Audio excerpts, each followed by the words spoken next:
से धन्यवाद, बहुत बहुत धन्यवाद। कोटि से प्रणाम है मेरी माता सज्जनों, आप सबके श्री चरणों में असंख्य बार मेरा प्रणाम स्वीकार करिएगा। आप सबके श्री चरणों पर अपने मस्तक को रख के बहुबार प्रणाम, बहुबार प्रणाम, बहुबार प्रणाम। भारत का स्वतंत्रता दिवस है आज। इस शुभ अवसर पर पर्व पर आप सबको बहुत बहुत बधाई देता हूं। शुभकामनाएं, मंगल कामनाएं, लख लख बधाइयां आज के इस शुभ दिवस पर। भारत तो स्वतंत्र हो गया, क्या हम भी स्वतंत्र हो गए? आज इस प्रश्न पर थोड़ा घर जाके मंथन करना। भारत का स्वतंत्रता दिवस है, क्या हमारा भी है? क्या हम भी स्वतंत्र हुए, या उसी तरह से बंधनों में बंधे हुए हैं जैसे पहले थे? आप सब यहां पर धार्मिक आध्यात्मिक व्यक्ति बैठे हुए हैं, तो हमें तो चर्चा सिर्फ आध्यात्मिक ही करनी है। क्या प्रधानमंत्री स्वतंत्र हैं, मुक्त हो गए? क्या राष्ट्रपति स्वतंत्र हैं, मुक्त हो गए? क्या हम प्रजा, हम सब स्वतंत्र हैं? क्या बंधनों से मुक्त हो गए? भारत गुलाम था, अब नहीं है।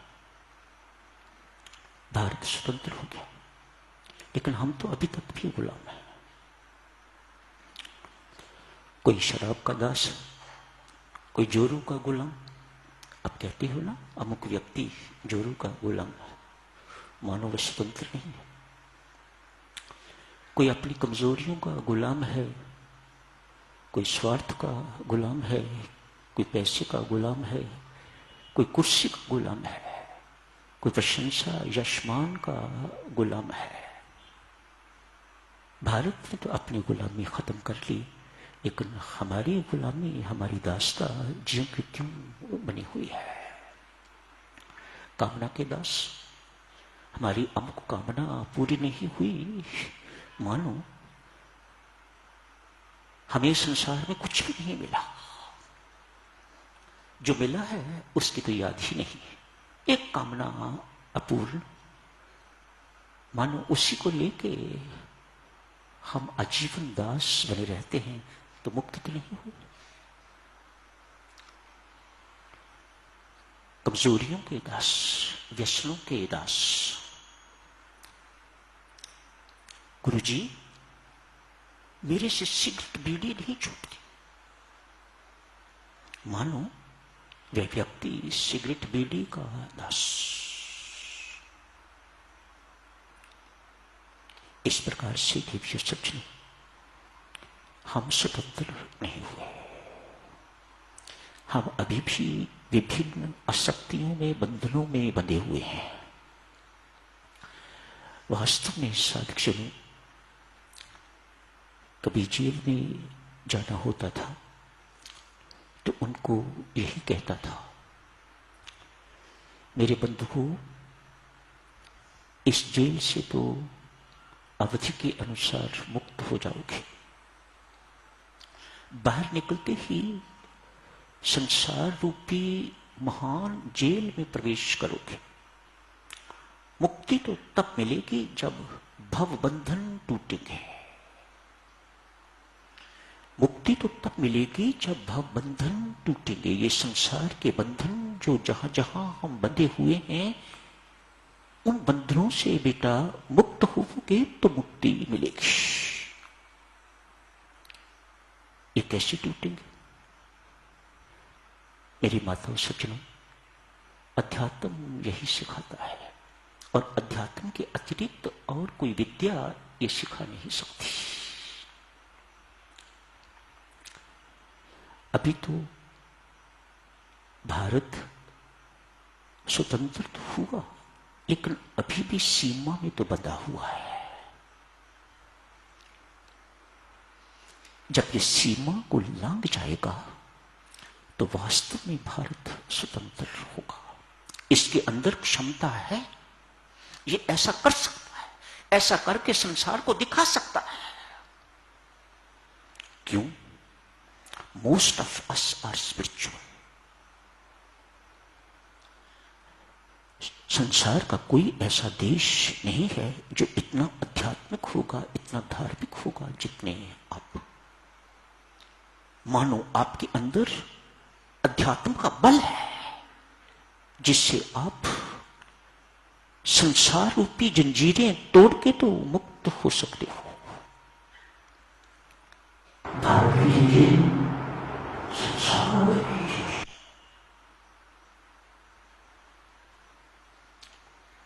भारत के साथ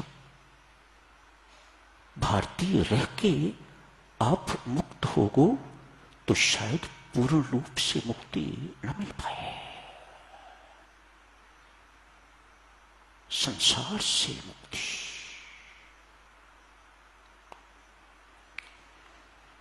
विश्व प्रेम, यूनिवर्सल लव, सार्वभौमिक लव, अध्यात्म की शिक्षा,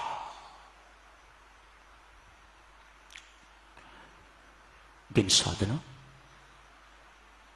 बिन परमेश्वर कृपा ये उपलब्धि उपलब्ध नहीं हो पाएगी। अध्यात्म में पुरुषार्थ को साधना कहा जाता है। इंडस्ट्रियलिस्ट बनके ये उपलब्धि नहीं हो पाएगी। किसी बड़े इंस्टीट्यूट के डायरेक्टर बनके, प्रधानमंत्री बनके, राष्ट्रपति बनके, बहुत बड़े डॉक्टर बनके ये उपलब्धि नहीं हो पाएगी। वह लाइनें अलग हैं। मुक्ति चाहते हो तो आपको साधना करनी पड़ेगी। और साधना किस लिए?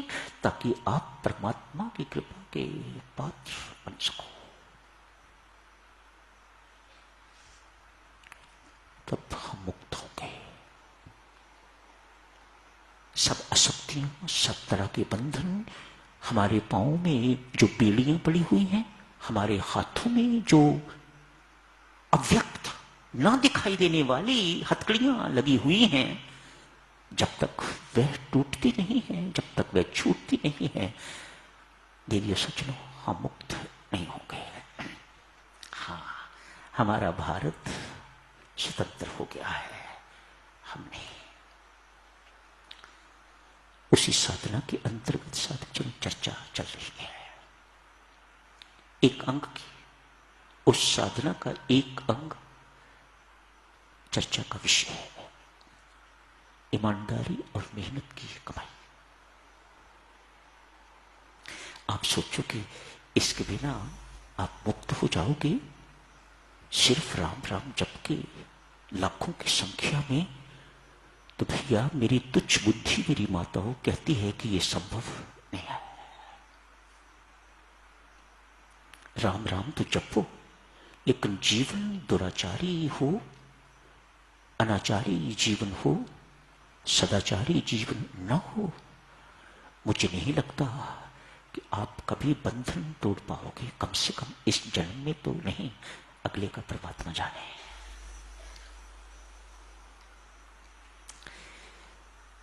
पिछले दृष्टांत में आप जी ने देखा हक की कमाई में कितनी बरकत हुआ करती है। मेहनत की कमाई, हक की कमाई, पवित्र कमाई, ईमानदारी की कमाई में दर्द महसूस होता है। खून पसीना जो बहा हुआ है, उस कमाई की कीमत महसूस होती है। जिंदगी में कितनी आपने मेहनत की है, तब जाके ये बने हो। पुत्र आपकी कमाई को उजाड़े तो आपको पीड़ा होगी कि नहीं होगी? मेरा नालायक पुत्र क्या जाने कि मैंने किस प्रकार से खून पसीना बहा के तो ये पैसा इकट्ठा किया है। मैं तो साथ नहीं ले जाऊंगा, उन्हीं के लिए छोड़ा है, लेकिन वह नालायक निकले। पिछले दृष्टांत में देवी सज्जनों, आप जिन्हें सब कुछ देखा है, आज इस अंतिम बात के साथ इस प्रसंग को समाप्त करेंगे। एक राजा का पुत्र गुरुकुल में पढ़ने के लिए गया है। पिछले वक्तों में लोग विदेश कम भेजते थे, गुरुकुल में भेजते थे, ताकि सब प्रकार की विद्याएं वह बच्चा सीख सके। गुरुकुल अर्थात वहां पहली कक्षा में, दूसरी में भी जाना होता है, दूसरी से 10वीं तक भी पहुंचना होता है, लेकिन साथ ही साथ मॉरल साइंस भी पढ़ाई जाती है, परा विद्या भी पढ़ाई जाती है, असली विद्या भी पढ़ाई जाती है, जिसके बिना सारी की सारी विद्याएं अधूरी।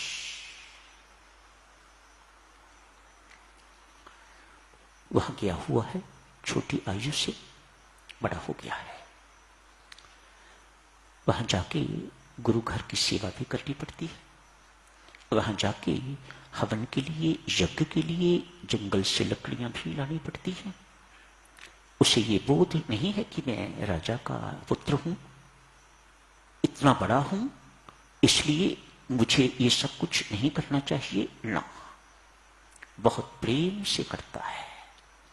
उसे बोध है गुरु महाराज की आज्ञा का पालन करना ये साधना है। इस वक्त इतना ही पता है, और इतना पता होना उसके लिए पर्याप्त है।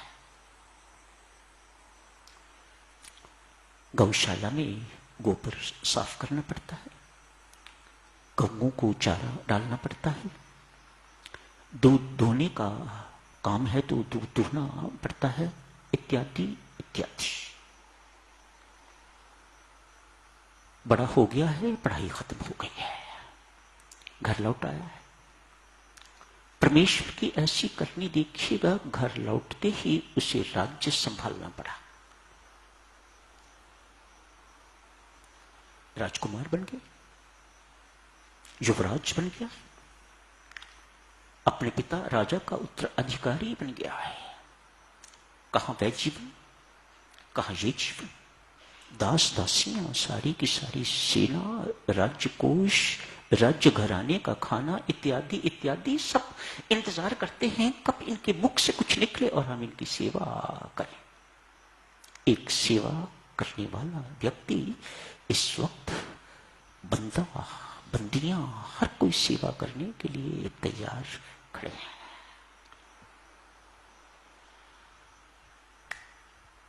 इसकी समझदारी, इसने अपने गुरुकुल के दिन भूले नहीं।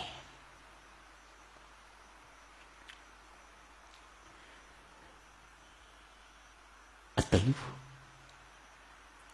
अपने पेट पालने के लिए जैसे वहां मेहनत करता था, वैसे ही यहां भी मेहनत करता है। राज्य के कामकाज से जितना समय मिलता है टोकरियां बनाता है। पिछले में आपने देखा था, एक मुसलमान बादशाह कुरान शरीफ लिखता था, बेचता था, जो पैसे मिलते थे तो उससे अपना पेट भरता था। आज ये राजा टोकरियां बनाता है, उनसे जो कमाई होती है उससे अपना पेट भरता है। राजकोष अर्थात पब्लिक की मनी को इस्तेमाल नहीं करता अपना पेट भरने के लिए। छोटी बात नहीं है देखिए, ये छोटी बात नहीं है, बहुत बड़ी बात है। पास ही गांव है, गुरु महाराज बूढ़े हो गए हैं, उन पर बहुत गरीबी है। छोटा सा खेत है, खेती करके तो अपना पेट पालता है पूरा परिवार का। पिछले 2 वर्ष से वर्षा नहीं हुई और कोई काम करने योग्य नहीं है बुजुर्ग, और कुछ काम करने के लिए है भी नहीं। मानो शायद गुरुकुल बंद हो गया हो, और फिर गुरुकुल से कमाई क्या है। आज के आश्रमों की तरह तो गुरुकुल नहीं हुआ करते थे। वे तो बेचारे उन्होंने तो गुर्बत के दिन ही देखे हैं, गुर्बत ही देखी है, गरीबी ही देखी है। सोचा मेरा एक शिष्य राजा बन गया है, अपने राजा शिष्य के पास चलता हूं, मेरी जरूर कुछ ना कुछ मदद करेगा। बुजुर्ग गुरु पैदल चल पड़े। जिस वक्त महल पे पहुंचे, राज दरबार के पास पहुंचे तो देखा राजा शिष्य टोकरियां बना रहा। बहुत प्रसन्न हुए।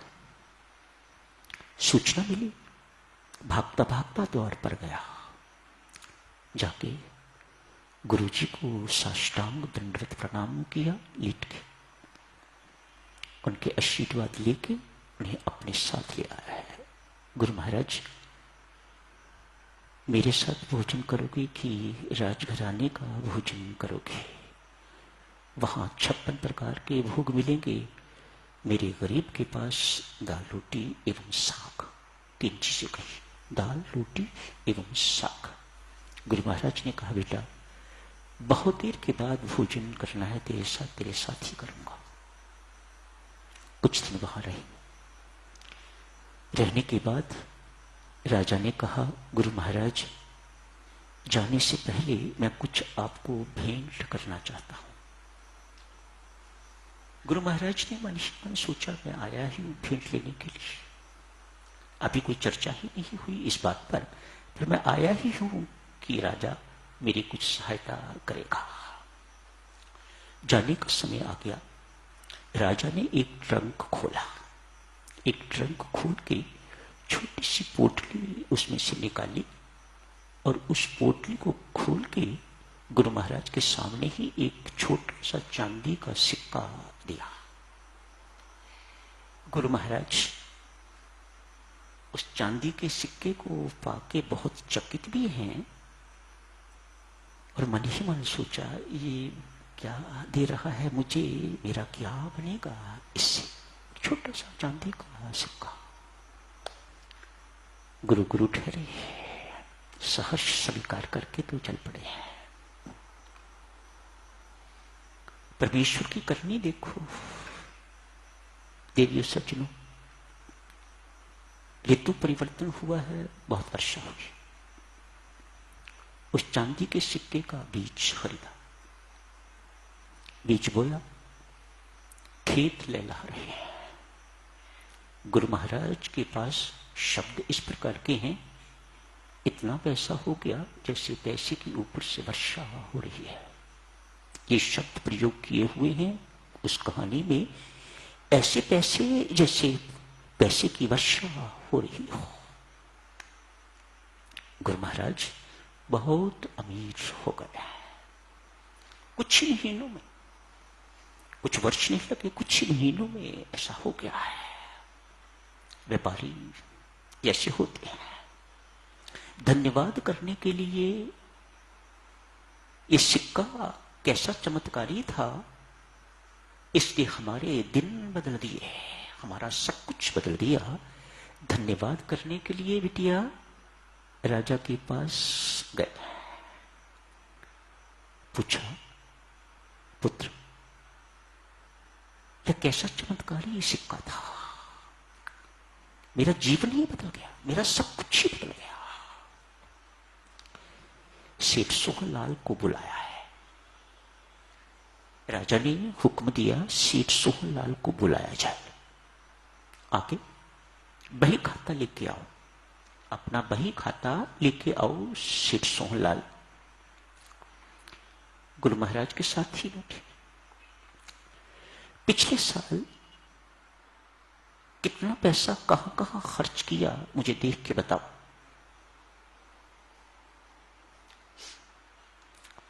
इतना पैसा इसको दिया, इतना पैसा यहां से आया, इतना इसको दिया, सारे साल का हिसाब किताब बता दिया। अंतिम पृष्ठ बही खाते का एक किसी मजदूर को एक चांदी का सिक्का दिया था। किस लिए? राजा साहब ने पूछा किस लिए दिया था, क्या किया था उसने? कि आपने उसको एक चांदी का सिक्का दिया था। कहता है राजा साहब, एक रात आंधी तूफान, भारी वर्षा, मध्य रात्रि का समय, वर्षा इस वक्त कहेगी मैं थमूंगी नहीं, जल थल पानी ही पानी हो गया। मेरी कपड़े की गांठें घर में पड़ी हुई थी, वहां तक पानी पहुंच गया, भीगने लग गई। मैंने अपने पुत्र को जगाया। दोनों ने सारी रात गांठें ढोते ढोते एक जगह से दूसरी जगह सुरक्षित जगह पहुंचाते पहुंचाते सुबह के 4 बज गए, थक गया। लेकिन अभी गांठें बाकी हैं। एक मजदूर बाहर घूमता हुआ दिखाई दिया, उसको बुलाया। शेष काम उस मजदूर ने किया। जितनी भी गांठें थी, हमें आराम की आवश्यकता थी, थके हुए थे। उस मजदूर ने जितनी भी बाकी गांठें थी सब उठा के अंदर रख दी। उतनी देर में मंदिर से आरती की घंटी बजनी शुरू हो गई। मजदूर चौंका और कहा, मैं अब जाता हूं। मेरी जेब में एक चांदी का सिक्का था। मैंने उसे देते हुए कहा, भाई इस वक्त मेरे पास इतने ही पैसे हैं, कल आके तो अपनी शेष मजदूरी ले जाना। राजा साहब, वह मजदूर आज तक नहीं आया, मैं उसका ऋणी हूं। राजा साहब ये सब कुछ सुन के तो गुरु महाराज को कहते हैं, गुरु महाराज वह मजदूर मैं ही था। उस सेठ को भी कहते हैं, वह मजदूर मैं ही था जिसने 4 बजे सुबह आपकी गांठें ढोई और आपने चांदी का सिक्का मुझे दिया। ये उसी खून पसीने की मेहनत की कमाई का सिक्का है। ईमानदारी की कमाई में कितनी बरकत है, मेहनत की कमाई में कितनी बरकत है साधक जनों, इससे बेटर दृष्टांत मैंने पिछली बार अर्ज की थी। हाथ जोड़ के आप जिससे विनती करता ही रहूंगा, जब तक आप मान ना जाओ